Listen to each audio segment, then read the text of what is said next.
sebagai tanda kebahagiaan bagi semesta cinta kita. Karena wanita ingin dimengerti lewat tutur ucap laku aku. Karena wanita ingin dimengerti, manjakan dia dengan kasih sayang. Ingin dimengerti lewat tutur ucap laku aku.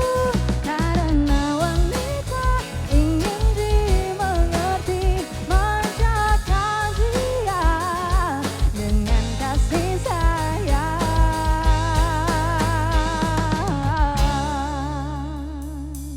Ya, Assalamualaikum warahmatullahi wabarakatuh. Apa kabar pemirsa TVRI Yogyakarta? Mudah-mudahan selalu sehat dan selalu bahagia. Kami kembali lagi hadir bersama dengan Anda dalam ranah publik. Kurang lebih 60 menit ke depan saya Vira Maya bersama dengan Anda.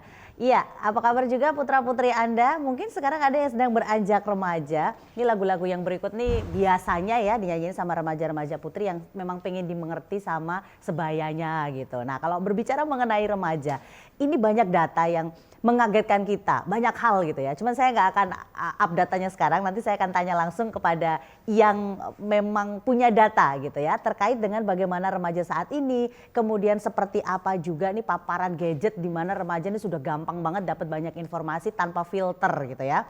Nah, yang akan kita bahas lebih detail adalah mengenai kesehatan reproduksi remaja masa kini. Seperti apa sih? Sama nggak ya dengan kondisi di saat orang tuanya dulu menjadi remaja? Kita akan bahas hari ini dan di studio sudah hadir dua narasumber. Yang pertama di samping saya persis, beliau adalah Bapak Imam Priyono DPSE MSI dari Komisi D DPRD Daerah Istimewa Yogyakarta. Apa kabar Bapak? Baik Mbak Vira. Terima kasih. Saya ucapkan selamat sama semua kru TVRI dan masyarakat yang menonton terutama. Betul, ternyata tidak hanya di DIY Pak, karena kita juga disaksikan di seluruh Indonesia. Jadi mudah-mudahan yang orang DIY tapi ada di luar DIY bisa menyaksikan. Terima kasih Bapak Samun Rawo. Sama-sama. Baik, kalau dengan Bapak nanti saya pengen tahu dukungannya apa sih terkait dengan yang satu ini, remaja loh Pak. Apalagi harus Wajib didukung. wajib didukung. Ini kan calon-calon generasi. Calon-calon generasi bicara reproduksi itu Betul. melahirkan generasi bangsa yang nantinya ke arah millennium goal tahun 2045. Tuh kan, udah jauh banget Itu mikirnya kan loh Bapak. harus dipikir jauh. Oke, Karena baik. itu nanti harus melahirkan generasi yang sehat, Iya, generasi yang betul. mampu betul-betul nantinya bersaing dalam persaingan dunia. Karena kita sudah tidak bicara lokal, bicaranya semua adalah world trade. Betul, global ya Pak ya. Ya, Karena untuk kita- perdagangan. Ya, Artinya ya. perdagangan semuanya.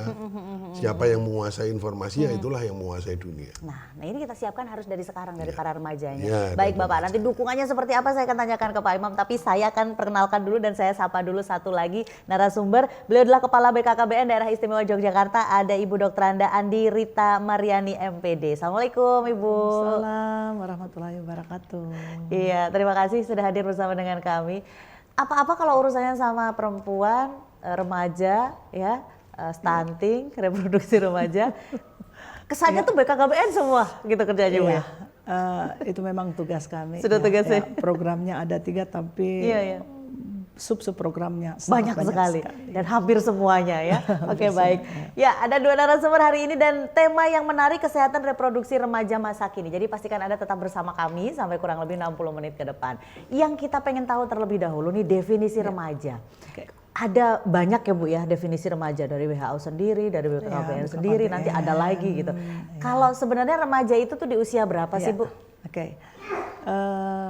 Kalau berdasarkan dengan WHO, remaja itu di usia 12 sampai 24 tahun. Oh, Itu oke. WHO.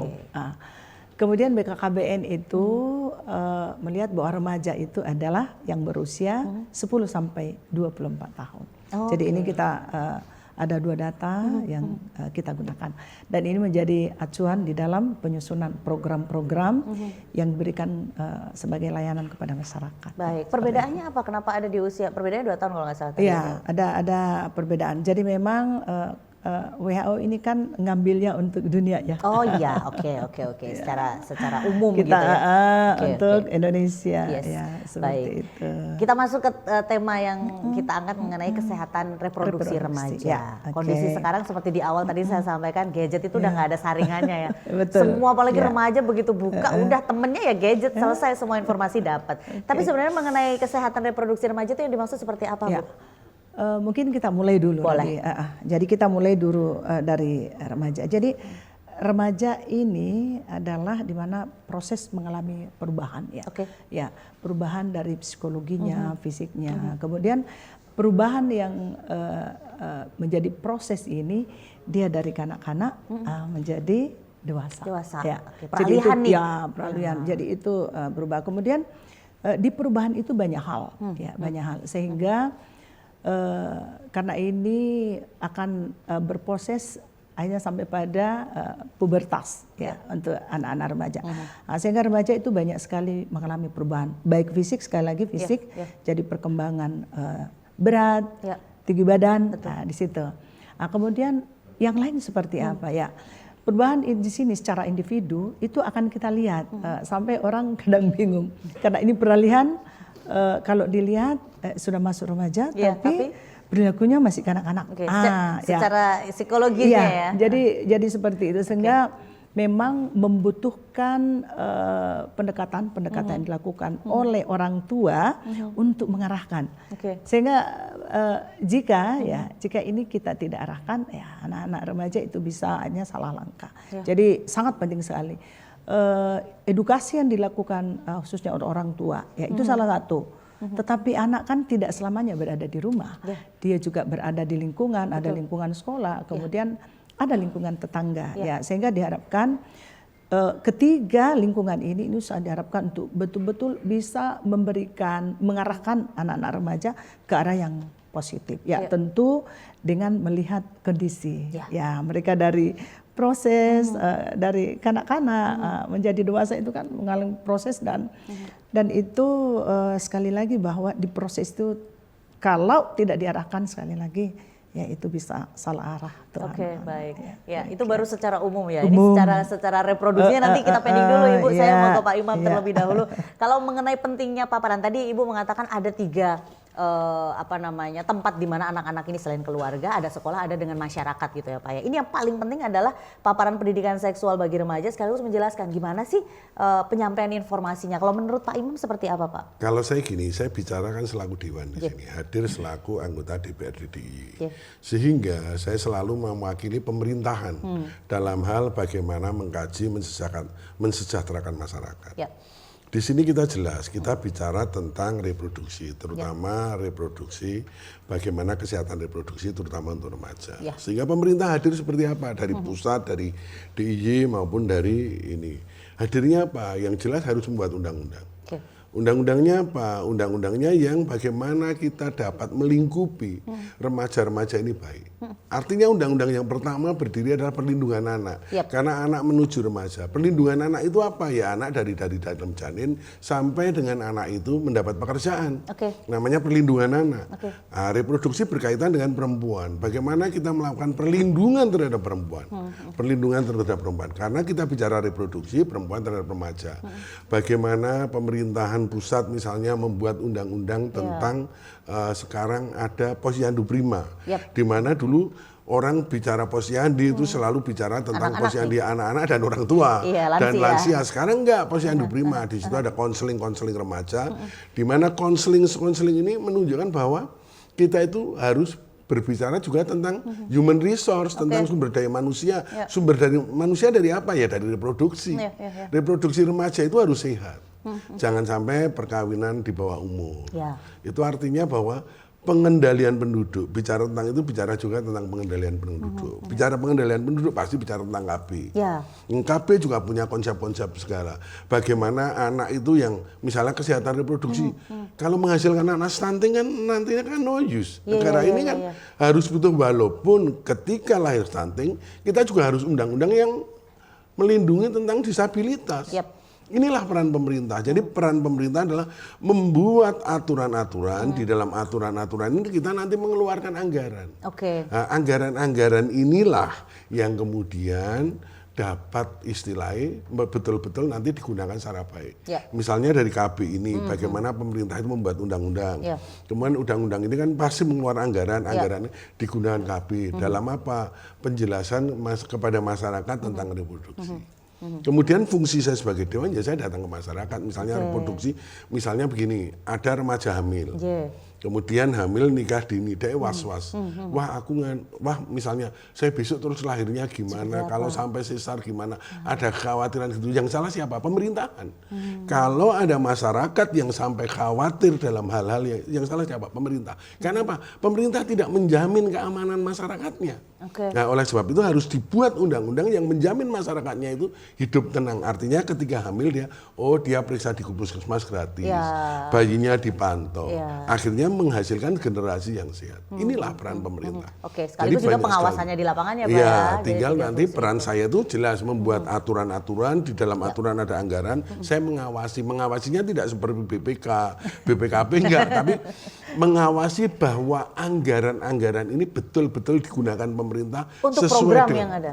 Sesuai dengan programnya. Baik. Itu beberapa dukungan yang itu dilakukan oleh Dewan ya. Nanti itu hanya Dewan gitu. Saya gitu. Iya, jadi secara detailnya nanti pun kalau kita tahu kan Posyandu benar Bapak yang katakan, kalau nggak lansia ya anak-anak. Yang remaja ini masih jarang Pak. Iya, makanya ada undang-undang sekarang Posyandu prima. Jadi Posyandu itu sekarang dari anak-anak, ibu-ibu dalam kandungan, sampai dengan meninggal dunia. Sehingga kan di sini ada rembajanya. Oleh sebab itu ada konseling.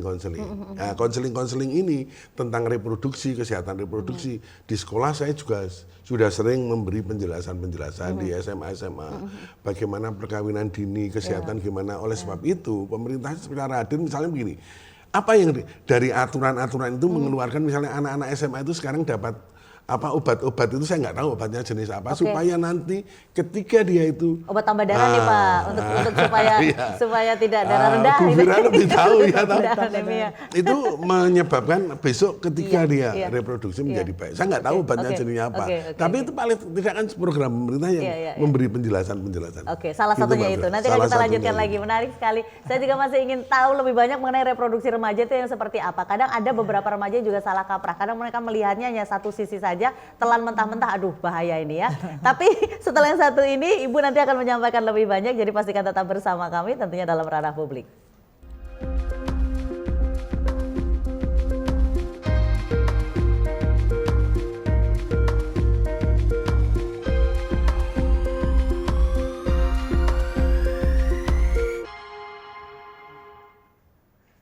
Baik, Anda masih tetap bersama kami. Acara ini merupakan kerjasama dari Dinas Kesehatan Daerah Istimewa Yogyakarta dan juga Sekretariat DPRD Daerah Istimewa Yogyakarta. Lanjut mengenai kesehatan reproduksi remaja masa kini. Ada masa kininya, berarti harus sesuai dengan kondisi anak-anak zaman sekarang. Di mana orang tua kadang-kadang kalah, nggak cuma one step ahead ya, mungkin 1000 step ahead gitu. Bagaimana mengenai reproduksi remaja zaman sekarang?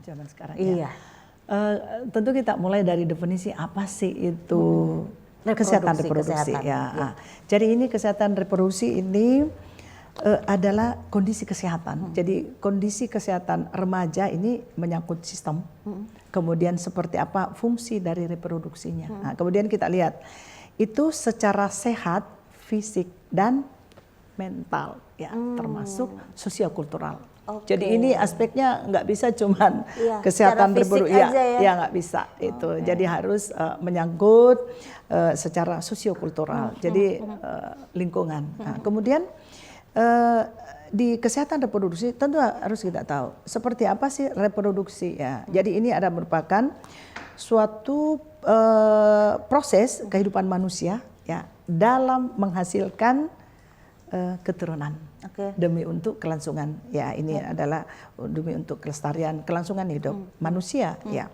Nah, kemudian kita akan menggabungkan seperti apa kesehatan dengan reproduksi. Makanya kita tadi berikan definisi kesehatan reproduksi ini merupakan ya keadaan sejahtera ya, ini keadaan sejahtera, kemudian fisiknya, kemudian mentalnya, kemudian sosial yang utuh dalam segala hal. Nah, yang berkaitan dengan fungsi dan sistem reproduksi yang dimiliki oleh seorang remaja.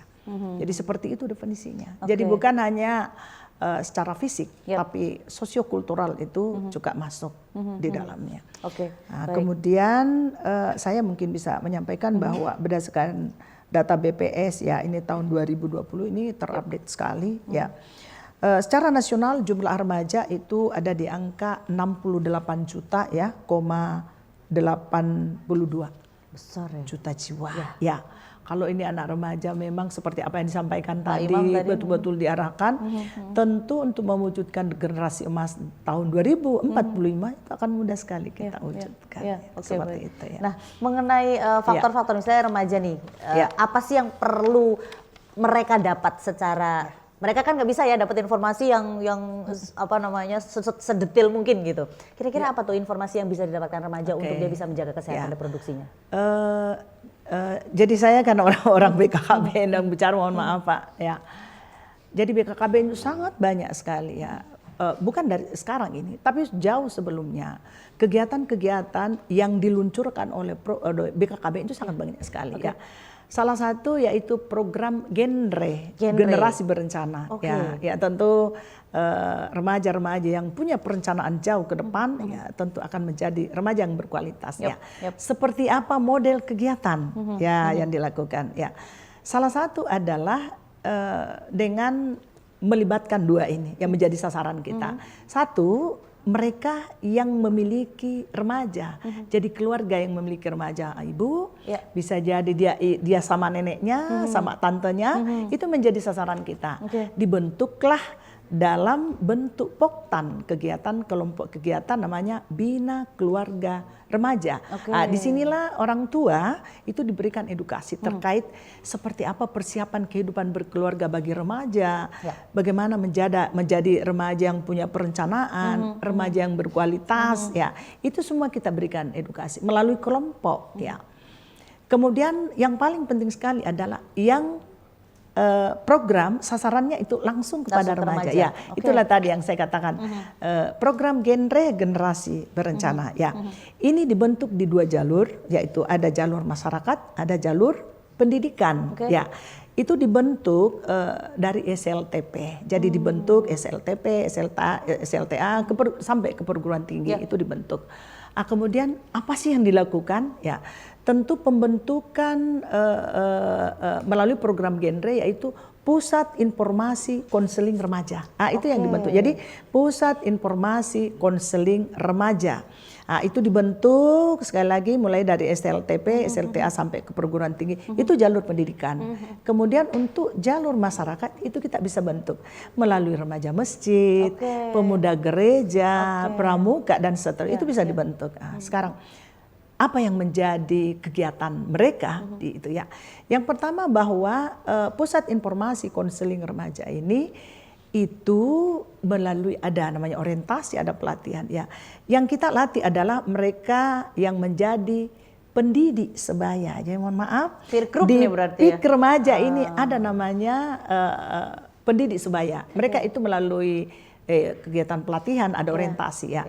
Kemudian yang kedua, setelah menjadi pendidik sebaya, kemudian menjadi konselor sebaya. Ya, mohon maaf saya pernah diprotes. Kenapa Bu? Kenapa kok remaja yang menjadi pendidik, menjadi konselor, kenapa bukan dari yang lebih senior misalnya gitu ya? Mohon maaf gurunya misalnya, ada guru BP dan seterusnya. Ya, dari hasil kajian bahwa anak remaja itu akan lebih terbuka, tentu bukan kepada gurunya, tapi lebih pada teman-teman sebayanya. Kepada temannya. Itulah hasil kajian dilakukan sehingga BKKBN meluncurkan ini program bahwa bukan kepada guru dan orang tua, tetapi kepada anak remaja itu sendiri. Nah, tetapi ini ada terpilihnya yang seperti apa nih? Nanti mungkin kita pending dulu. Saya mau ke Pak Imam dulu nih. Terima kasih. Pak Imam juga sering jadi teman curhat, Bu. oleh masyarakat ya Pak ya. Pak Imam boleh menanggapi apa yang sudah disampaikan oleh Ibu tadi, banyak program yang ada di lapangan, seperti itu yang terjadi. Begini, kalau peran pemerintah sebenarnya program-program itu kan pasti ada dari BKKBN, dari sebagai dewan, kita untuk meluncurkan aturan supaya program-program ini dapat didukung dengan anggaran, kita pasti bekerja sama dengan akademik.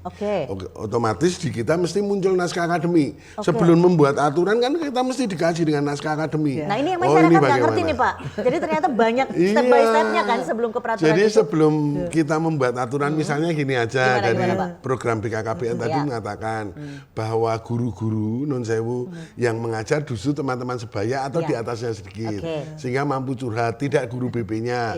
Karena analisanya sementara loh. Katanya kalau dengan guru-guru itu tidak bisa curhat secara langsung, kalau itu ini kan ini untuk bisa mengatakan benar, ya toh? Karena nanti di anggaran yang mengajar itu kan dapat uang, dapat apa kan harus ada dengan anggarannya. Nah, untuk itu kan kita harus mengkajinya mengatakan bahwa ide ini benar kan harus dengan naskah akademik. Tidak boleh pendapat dewan, pendapat BKKBN, tapi hasil dari semi penelitian. Ini dari mana? Dari akademisi dari ya? Akademisi. Iya, teman-teman akademisi. Otomatis nanti dari kajian itu muncul seperti apa. Ketika muncul itu, maka kita buat misalnya aturan-aturan yang kita ajukan kepada gubernur menjadi pergub. Untuk sementara ini jadi pergub yang didukung teman-teman dewan, misalnya begitu. Hal-hal seperti ini yang dilakukan oleh dewan. Artinya bahwa semua program-program pemerintah itu harus semua dasarnya aturan. Karena apa yang dilakukan beliau ini kalau tidak dasarnya aturan, nanti ketika BPK meriksa itu pertama yang diuji itu compliance test sih. Uji kepatuhan terhadap undang-undang. Ya tahu yang pertama kali diperiksa itu uji kepatuhan terhadap undang-undang. Kalau salah bilangan masih itu administratif. Tetapi ketika uji kepatuhannya terhadap undang-undang ini dilanggar, ini yang paling sangat berbahaya, kita semua tahu lah.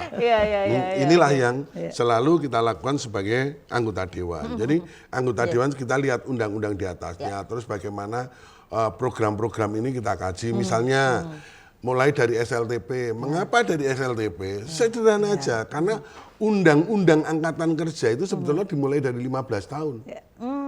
Angkatan kerja, undang-undang tenaga kerjaan di Indonesia loh ini. Kita angkatan kerja itu mulai dari 15 tahun. Tidak dari, padahal kita di DIY, kita sekolah itu SLTA. Sampai 17-18 tahun. Nah, ini kan sudah berbeda. Artinya ada konsep-konsep yang secara naskah akademik ada pembaharuan-pembaharuan. Itu gitu. Itu baik. Mbak Fira. Itu mengenai undang-undangnya. Jadi ini dukungan dari dari fungsi regulasinya ya. Dari aturan sama anggaran. Sedangkan eksekutif itu melaksanakan untuk eksekusinya terhadap anggaran itu. Terus kita mengawasi. Betul enggak kita lihat. Nah, kalau yang terkait dengan kesehatan reproduksi ini Pak yang ada di DIY sendiri, mungkin Bapak bisa kasih gambaran ke masyarakat apa yang sudah Bapak lakukan dan temukan di masyarakat. Kalau di Yogyakarta begini, pertama adalah warga masyarakat yang remaja dulu. Remaja. Siapa yang tinggal di kota Yogyakarta, karena saya melihat Yogyakarta ya, karena saya pernah menjadi wakil wali kota. Sehingga apa yang ada di Yogyakarta.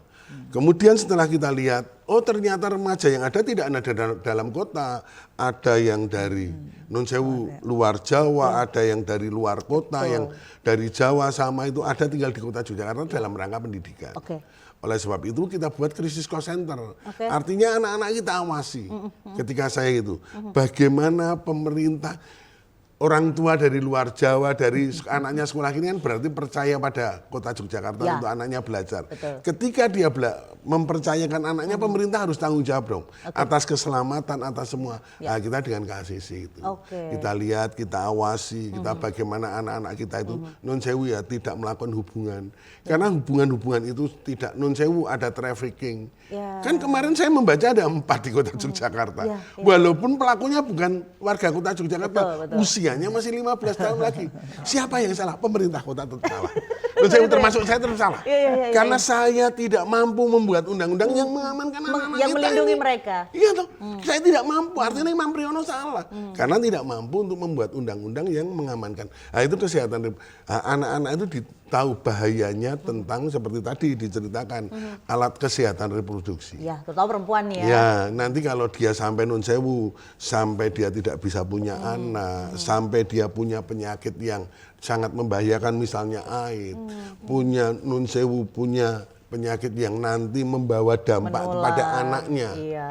Tiba-tiba dia hamil terus kawin ternyata anaknya nun sewu. Saya bicara terus terang aja, kena gonorhu. Itu kan membawa anak-anak menjadi stunting. Ini siapa yang hadir? Yang hadir adalah pemerintahan.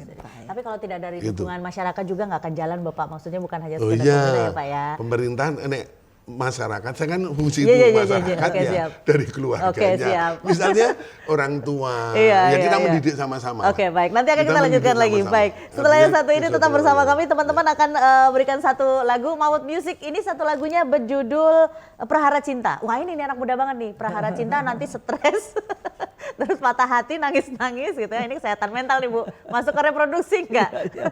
Masuk juga ya. Oke, silakan teman-teman, Maut Music.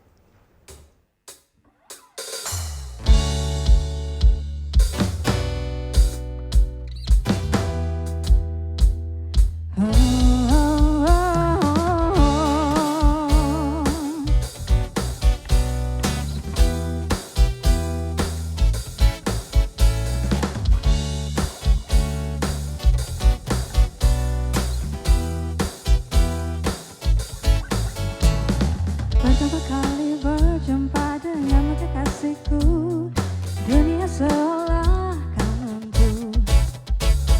Makan pun tak enak, tidurku pun tiada nyenyak. Selalu teringat dirimu. Ini kau namanya insan sedang jatuh cinta. Mengapa semua begitu indah dilihat, begitu sedap dipandang, seolah ku ingin selalu tersenyum, tapi aku malu padamu. Aku malu, aku malu, aku malu pada dirimu. Aku malu, aku malu, aku malu. Tiap kata kau ucapkan terasa indah saja, selalu teringat dan tak lupa. Kau katakan kau sayang pada diriku, kasihku. Masih banyak lagi rayuanmu. Ini kau namanya insan sedang jatuh cinta. Mengapa semua begitu indah dilihat, begitu sedap dipandang, seolah ku ingin selalu tersenyum, tapi aku malu padamu. Aku malu, aku malu, aku malu pada dirimu.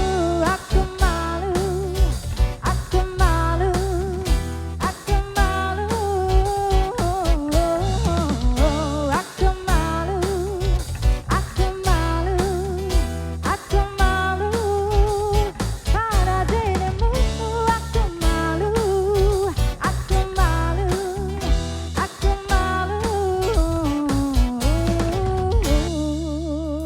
aku malu.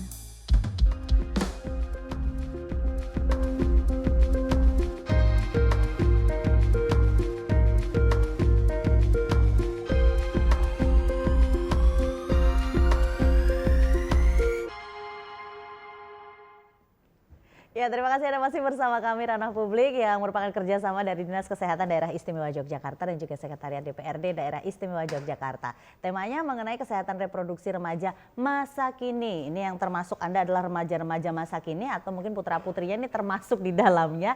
Mesti aware, mesti bukannya terus takut enggak ya, tapi lebih ke waspada. Leres ya Bu. Nah, kalau tadi sudah dikatakan bahwa ternyata peer group itu penting gitu ya, sebagai teman sebaya bisa memberikan efek positif gitu. Cuman, nah ada syaratnya Bu, tadi kayak kita kepotong di sana. Peer group, tapi, nah ini seperti apa tuh syaratnya? Ya, Tadi saya sudah sampaikan ya melalui program genre, ya kemudian itu dibentuklah pusat informasi konseling ya di 2 jalur tadi. Nah kemudian syaratnya adalah mereka yang sudah dibentuk itu harus melalui pendidikan. Jadi ada yang akan diusulkan untuk menjadi pendidik sebaya, kemudian nanti setelah mengikuti pendidik sebaya kemudian diimplementasi, baru bisa ikut menjadi konselor sebaya. Jadi tingkatannya naik. Ya. Kemudian terkait dengan seperti apa kajian, ini sudah melalui kajian dari pakar-pakar psikologi, ya dari sosiologi, ya itu pakar. Kemudian ini memang tertuang di dalam Undang-Undang 52 tahun 2009 tentang perkembangan kependudukan dan keluarga berkualitas. Itu sudah ada dan itu menjadi dasar ya dalam penyusunan rencana program-program yang ada di BKKBN. Selanjutnya bahwa kenapa? Karena ini ada protes, izin Pak, ada protes kemarin. Kok kenapa? Kok anak-anak jadi pendidik sebaya, jadi konselor? Kenapa bukan kami? Ya sekali lagi bahwa saya dari awal menyampaikan anak remaja itu akan sangat terbuka dengan sesamanya, ya, dan akan sedikit menyimpan sesuatu yang sangat pribadi sekali untuk dikeluarkan itu, apalagi kepada guru, kepada orang tua, ya, itu menjadi catatan penting sehingga BKKBN melakukan seperti itu. Tetapi ya, yang namanya orang tua, kemudian guru pembimbing di sekolah itu menjadi pendamping, tetap melakukan pendampingan. Jadi bukan berarti PIK remaja ini jalan sendiri, enggak. Ada pendampingan yang dilakukan oleh guru. Nah, kemudian ini biasanya kita integrasi dengan Bina Keluarga Remaja. Ibunya dapat ilmu, pengetahuan, anaknya juga. Jadi kadang-kadang ini kelompok itu terintegrasi. Ya, itulah dikatakan BKR Bina Keluarga Remaja yang HI. Holistik integratif. Ya, karena kadang-kadang anak dapat, orang tua nggak paham, hanya nggak connect nanti di rumah, Pak. Ya, seperti itu. Berarti orang tuanya putus sekolah juga ya, Bu ya? Iya, jadi kita tidak memilih bahwa harus yang berpendidik, enggak. Yang jelas dia punya remaja, kita motivasi untuk masuk di kelompok sehingga dua-duanya akan dapat pemahaman terkait seperti apa sih kehidupan remaja. Ya, hanya mereka saling memahami. Kadang-kadang kalau orang tuanya pemahamannya sedikit, anak-anak buka Google macam-macam dan seterusnya, itu kan lebih mampu dia menjelaskan ya. Sehingga melalui BKR dengan PIK mereka akan terintegrasi dan semuanya dapat, dan itu menjadi bisa menjadi bahan diskusi pada saat mereka ada di rumah masing-masing. Tapi ini kan urusannya dengan komunikasi kembali lagi ya. Orang tua dapat pendidikannya, anak muda dapat pendidikannya, harapannya bisa gabung gitu ya. Tapi yang terjadi begitu sampai rumah diam-diaman lagi, nggak ada komunikasi. Ya, ini maaf, ini terkait dengan masa kini. Ya. Iya, betul. Anak remaja itu tidak bisa dipisahkan dari gadget. Jangankan anak remaja kita aja ya Pak. Kadang-kadang karena benar Pak Imam ya. Karena tentu sebagai anggota DPR ya, biasanya kan kita dapat kerjaan tuh melalui aplikasi. Aplikasi lewat apa? Ya itu gadget itu. Jadi kita tidak ya untuk dipisahkan nggak mungkin ya, karena kalau dari hal positif ya tentu gadget sangat-sangat membantu. Tetapi sekali lagi yang positif. Ya, tetapi bagaimana memfilter? Ya, karena kadang-kadang adik-adik buka Google mau tanya soal ini kan ada aja kan, gampang kita buka. Tetapi berikutnya ya kita buka, iya. Untuk awal kita dapat info, tetapi untuk berikutnya kan ya sekarang bagaimana memfilter? Ya, tentu terpulang kepada pribadi masing-masing. Apalagi ada remaja yang masa peralihan. Ya, namanya masa peralihan ya tentu yang aspek mentalnya ya kadang-kadang ya ini ya, kadang-kadang turun ya kan. Ya. Dan itu tidak bisa dipungkiri ya. Oleh karena itu sekali lagi peran orang tua, peran ibu guru, kemudian ibu guru tidak selamanya karena hanya berapa jam, yang paling banyak ketemu dengan anak adalah orang tua. Ya, siapapun yang mendidik itu anak, kembali neneknya, tantenya atau ya siapa saja, karena bisa saja ada yang sudah berpulang diasuh sama saya. Kesimpulan dari kegiatan PIK remaja BKR ini, Bina Keluarga Remaja, itu siapa yang mendidik itu anak. Itulah yang diberikan edukasi. Ya. Bagaimana memfilter? Ya tentu ada kesepakatan dan ini memang kadang dilanggar sih.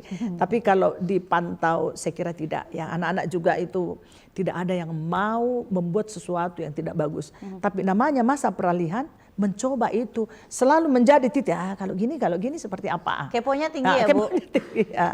Sehingga pemantauan orang tua itu sangat penting sekali. Bukan lamanya tidak ketemu, tetapi kualitas dari apa yang kita diskusikan itu yang paling penting sekali. Ya seperti di BKKBN izin Pak, ya kita itu berupaya untuk makan bersama. Ya kalau adik-adik mahasiswa orang tuanya ada di Sulawesi Selatan, kemudian di sini. Ya gimana dong bisa ngumpul? Oleh karena itu mungkin pada saat lebaran, pada saat liburan, itulah yang digunakan. Kemudian kan sekarang video call itu kan mudah sekali kita makan lakukan. Malam, bentar saya video call dulu, taruh depan gitu ya Bu ya. Itu kan makan bisa tuh, semua gitu. ya, bisa semua sekarang di dunia maya ini. Sana makan gado-gado, sini makan ikan itu. Jadi itu memang sangat penting sekali. Kemudian izin Pak ya. Beliau sebagai anggota DPR ya di daerah istimewa Yogyakarta ini ya memang dorongan ya sebagai legislatif memang sangat penting. Luar biasa tadi penyampaian beliau bahwa pemerintah itu harus hadir ya, gitu harus hadir ya. Kalau kami ini kan mengeksekusi apa yang beliau itu ya. Putuskan ya kan eksekutif kan melaksanakan undang-undang sama tadi Undang-Undang 52 ya itulah yang kita lakukan melalui PIK remaja dengan Bina Keluarga Remaja itu tadi ya. Baik. Jadi ada Bina Keluarga Remaja, kemudian tadi ada pusat informasi konseling di sekolah-sekolah, kemudian ada juga yang krisis center tadi ACC apa ya?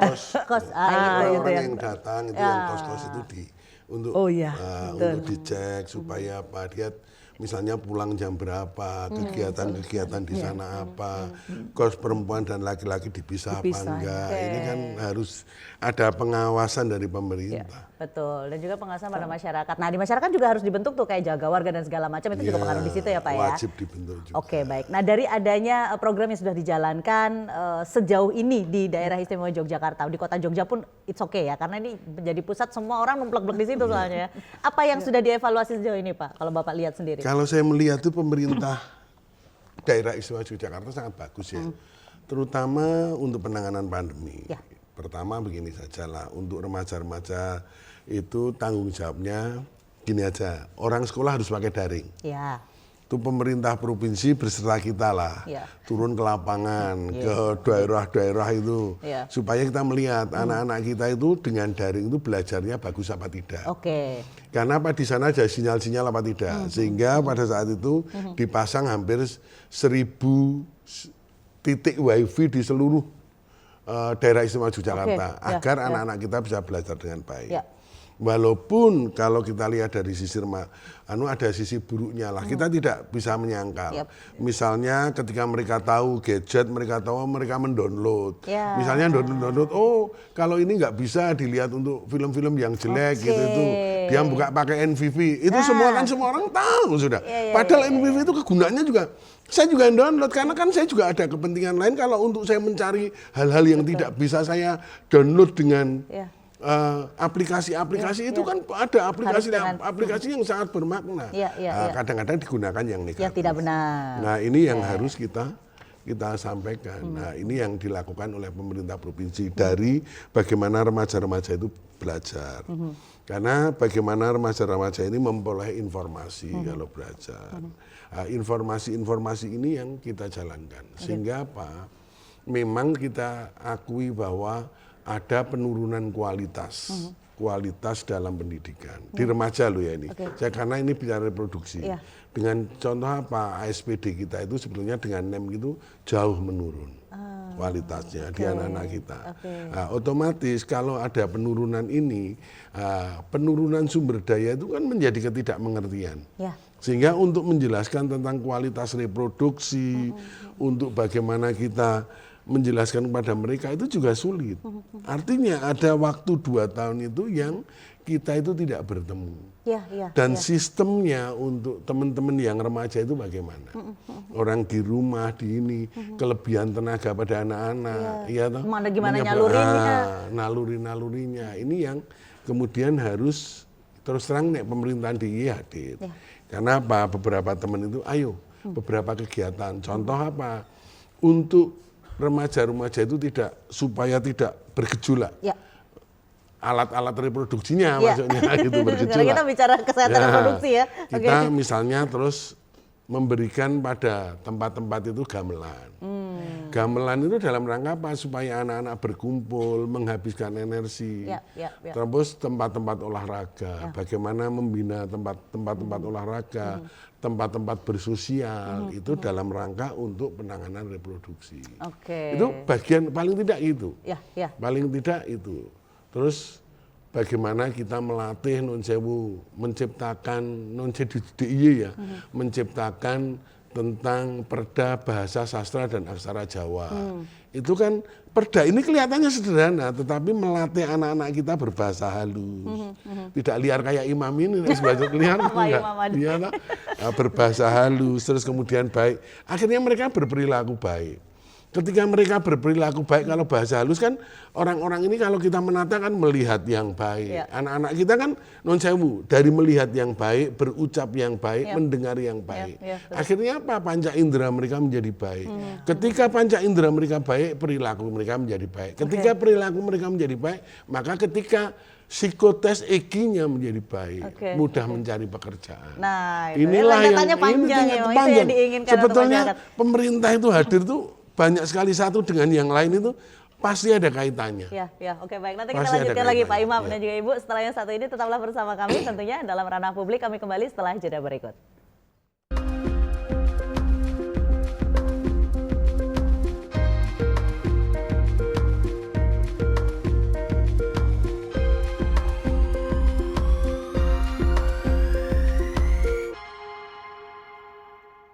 Ya, masih bekerja sama tentunya dengan Dinas Kesehatan Daerah Istimewa Yogyakarta dan juga Sekretariat DPRD Daerah Istimewa Yogyakarta. Ranah publik kita lanjutkan lagi mengenai kesehatan reproduksi remaja masa kini. Saya kembali ke Ibu Kepala Dinas ini mengenai masalah yang timbul, Bu. Kira-kira adalah dari sekian banyak, meskipun kita sudah ada bina keluarga, remaja gitu ya, tapi tetap ada aja yang nganan kiri gitu. Nah, ini kalau misalnya kita mengesampingkan hal itu, masalah apa yang akan timbul ke depannya? Banyak sekali. Boleh nih sampaikan ke masyarakat timbul. Sebenarnya banyak sekali yang timbul. Yang pertama adalah ini yang sangat viral ya Pak ya, perkawinan usia dini. Ya, saya bisa kasih data. Ini ada data ya. Angka pernikahan dini di Yogyakarta itu sekitar 240 kasus. 240 kasus itu pernikahan usia dini. Nah, ini kalau mudah-mudahan ini nggak salah, ini tahunnya yaitu tahun 2019. Ya, dengan kasus, mohon maaf, itu 74 kasus kehamilan yang tidak diinginkan. Ya, itu dampaknya. Kalau misalnya ini gagal, ya dampaknya itu. Kemudian apakah cuma itu? Tidak, bukan cuma itu. Tapi itu adalah sebagai akhir dari proses mereka yang tidak peduli dengan cash pro-nya, kesehatan reproduksinya. Ya. Yang pertama bahwa apabila adik-adik tidak peduli dengan menjaga betul dia punya kesehatan reproduksi, ya, kehamilan tidak diinginkan. Ya, kehamilan tidak diinginkan berarti kawin di usia muda. Dini. Nah, kemudian apa yang terjadi? Yang pertama adalah menggunting harapan anak itu sendiri untuk melanjutkan pendidikan. Itu yang itu. Karena sekarang psikologis dia malu. Iya, malu. Ya. Kemudian kembali ke sekolah juga. Secara psikologinya dia nggak siap untuk gitu ya. Sangat sulit ya. Itu satu. Kemudian yang kedua, kalau dari aspek kesehatan ya, kalau BKKBN itu punya tagline untuk adik remaja, itu adalah 2125. Apa tuh, 21 tahun ideal perempuan untuk menikah. 25 untuk laki-laki. Kenapa 21? Ya, karena organ reproduksi bagi perempuan 21 tahun itu baru dinyatakan ideal. Oh, baru siap? Siap. Baru siap dia bisa mengandung. Bisa, janin ini tumbuh berkembang di dalam rahim. Nah, kemudian kenapa laki-laki 25 ya? Misalnya kalau laki-laki 25 tahun, ya rata-rata kan kadang sudah. pacarnya sebayaan, Bu. Masa harus nunggu 25 tahun? Nggak kita bercanda aja nih. Ya, Kenapa bisa 25 jadi, tahun bisa jadi untuk ya. laki-laki? 25 tahun kenapa? Mereka udah selesai kuliah, kemudian rata-rata udah punya pekerjaan. Dari aspek kematangan juga sudah dianggap udah Udah matang. settle gitu ya, Ya, secara jadi ekonomi 21, makanya itu 21, 25. Ah, itu punya tagline. Apalagi yang menjadi ya.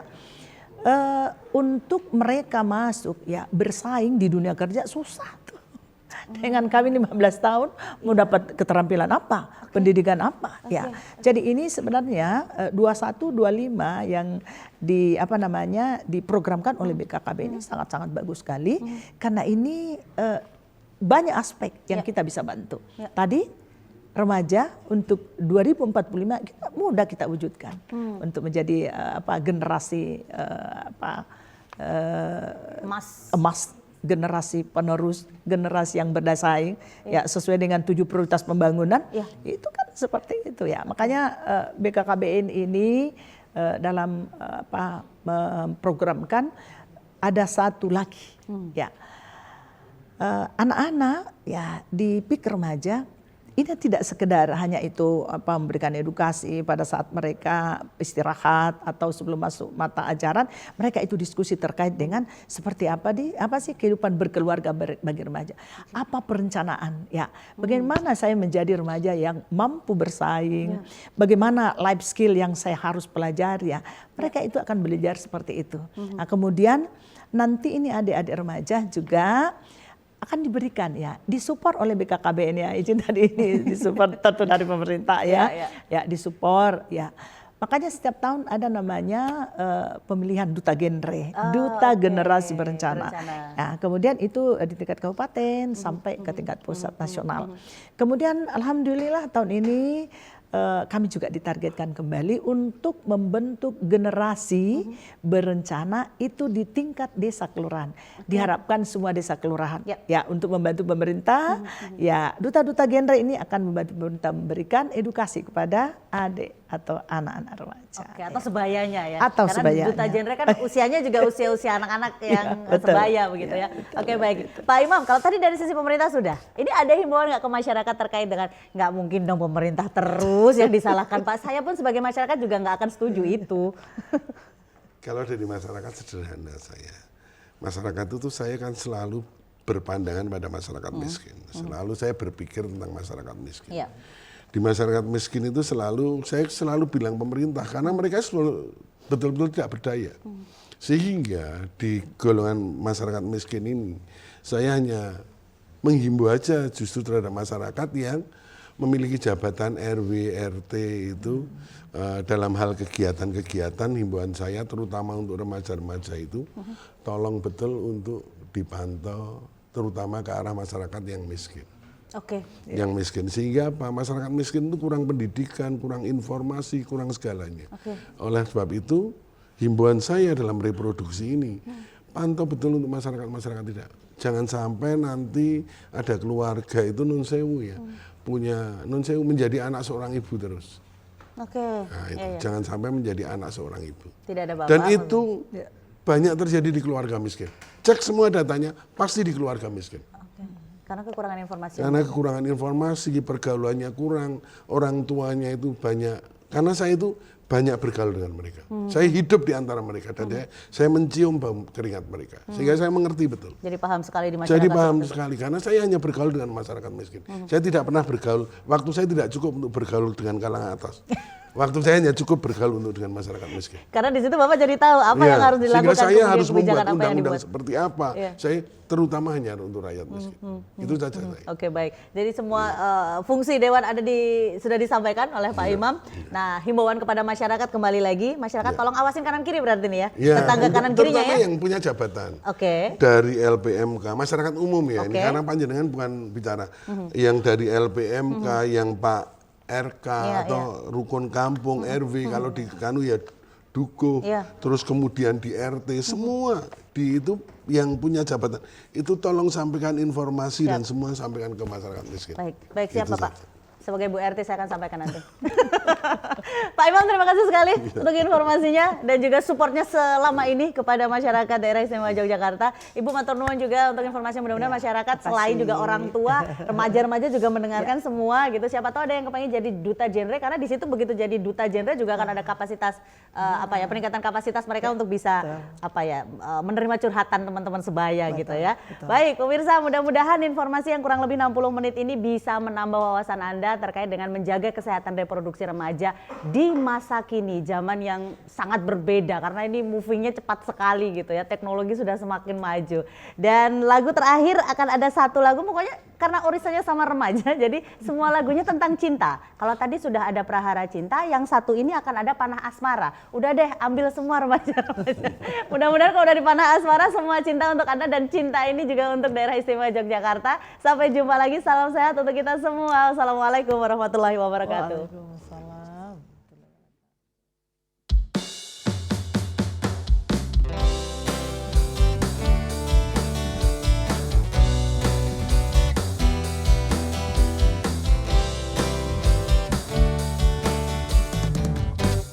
Berdebar rasa di dada setiap kau tatap mataku. Apakah arti pandangan itu menunjukkan hasratmu? Sungguh aku tak tergoda saat kau dekat denganku. Hanya kau yang membuatku begini, melepas panah asmara. Sudah katakan cinta, sudah ku bilang sayang, namun kau hanya diam tersenyum kepadaku. Kau buat aku bimbang, kau buat aku gelisah, ingin rasanya kau jadi milikku. Ku akan setia menunggu satu kata yang terucap dari isi hati sanubariku yang membuatku bahagia. Sungguh aku tak tergoda saat kau dekat denganku. Hanya kau yang membuatku begini, melepas panah asmara. Sudah katakan cinta, sudah ku bilang sayang, namun kau hanya diam tersenyum kepadaku. Kau buat aku bimbang, kau buat aku gelisah, ingin rasanya kau jadi milikku. Panah asmara, panah asmara, panah asmara, panah asmara, panah asmara, panah asmara, panah asmara, panah asmara, panah asmara.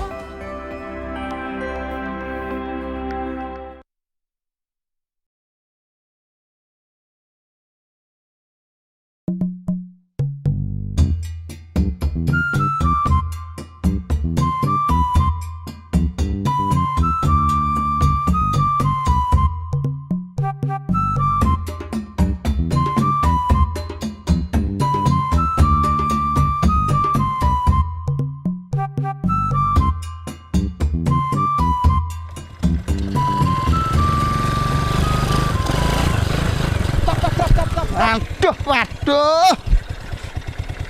Borong apa Mas Pur? Kelihatan kok banyak banget itu loh. Waduh, kamu tuh makanya yang update. Ini loh, saya tuh lagi borong susu formula. Tahu nggak? Istri saya itu habis melahirkan. Jadi kebutuhan susu harus mencukupi. Itu loh. Lah apa kebutuhan susu istri Mas Pur itu belum mencukupi Mas Pur? Waduh, kamu tuh nggak dong-dong kok. Ini bukan masalah cukup dan tidak cukup. Tapi masalahnya biar stoknya banyak, semuanya bisa tercover gitu loh. Iya ya Mas Pur, keluarga Anda itu kepecutan. Kecukupan, Mas Pur. Wajan kamu itu. Gini loh, tak jelasin sini tau, makanya deket sini loh. Anak kecil itu, bayi, itu kalau dikasih susu formula seperti ini, perkembangannya bagus, biar cepet gede, gizinya terpenuhi. Itu paham? Paham Mas Pur? Minggir! Wah! Ganggu saya tuh. Ditunggu istri saya. Wah, bisa dimarahi habis-habisan ini. Nyegat-nyegat. Minggir!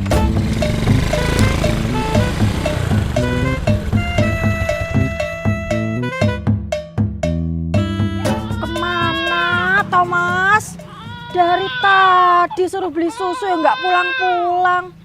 Iki lho anak wes nangis, belum minum. Wah, ngelak.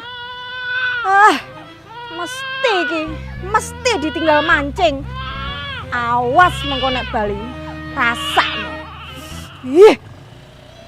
Begitu nggih Mas Satria, kita harus banyak mengedukasi dan memberikan sosialisasi kepada masyarakat tentang pentingnya ASI eksklusif bagi ibu dan bayi. Nggih, siap Bu Bidan.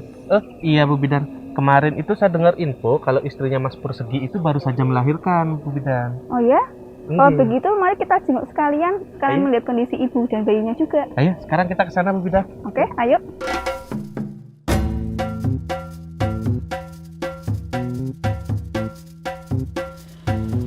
Mas, sampean iku sekolah ndi wae toh? Maaf, Mah. Tadi itu ada orang nyemplung kali, Mah. Sebagai seorang pemuda yang bertanggung jawab, tak tolongin kok, Mah. Nolongin. Paling ya mbok tinggal mancing. Hok ta? Nah, piye toh, Mah? Lah ikannya itu menggoda banget loh, Mah. Selamat pagi. Bu Bidan. Ada apa ini? Nggih. Ada apa ini kok ribut-ribut? Ini loh Bu, Mas Pur. Dari tadi loh saya suruh beli susu. Nggak pulang-pulang malah ditinggal mancing. Lah emangnya beli susu apa, Bu? Itu loh Bu, susu formula. Begini Bu, sebenarnya pada bayi usia 0 sampai 6 bulan tidak dianjurkan untuk meminum susu formula, kecuali ada indikasi medis.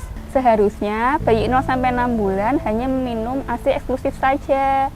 Loh, emang kenapa toh, Bu? Itu sama-sama susu loh, Bu. Awang di sekitar sini tuh juga banyak yang menggunakan susu tambahan, malah formula lagi, ya kan? Nah, itu Mas Pur. Memberi susu formula pada bayi usia 0 sampai 6 bulan itu adalah budaya yang keliru. Lah terus kalau ASI eksklusif itu apa Bu? Terus kok kita nggak boleh ngasih susu formula? ASI eksklusif itu adalah ASI yang diberikan pada bayi sejak dilahirkan sampai usianya 6 bulan tanpa menambahkan atau mengganti dengan minuman atau makanan lainnya. Dengan memberikan ASI, maka pertumbuhan dan perkembangan bayi akan optimal, meningkatkan kecerdasan anak, serta meningkatkan kekebalan tubuh sehingga mengecilkan risiko untuk terkena infeksi. Selain itu, untuk ibu juga bagus, bisa mengurangi risiko terkena kanker payudara. Tapi Bu, saya tuh cemas, tertekan. Soalnya ASI saya itu kan keluarnya cuma sedikit. Makanya saya kasih tambahan susu formula. Nah, ada beberapa faktor Bu yang menyebabkan ASI hanya keluar sedikit. Antara lain, kondisi psikis ibu yang tertekan, stres, cemas, atau depresi. Kurangnya intensitas menyusui, posisi menyusui yang kurang tepat, serta pemenuhan gizi ibu menyusui yang kurang optimal. Nah, itu juga menjadi tugasnya Mas Pur, menjaga seorang istri supaya tidak stres.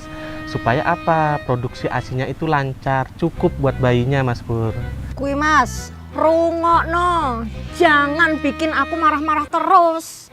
Iya, Ma, maaf. Oh iya, tadi katanya Mas Pur beli susu. Boleh saya lihat? Oh, ini. Nah. Walah, piye toh Mas Pur? Ini kan susu khusus lansia, Mas Pur. Masa sih, Pak? Mas Pur. Nah, tadi Mas Pur sudah tahu kan apa itu ASI eksklusif? Ayo, mari sama-sama kita mengajak warga dan masyarakat lainnya untuk ikut serta melaksanakan dan mensukseskan program ASI eksklusif.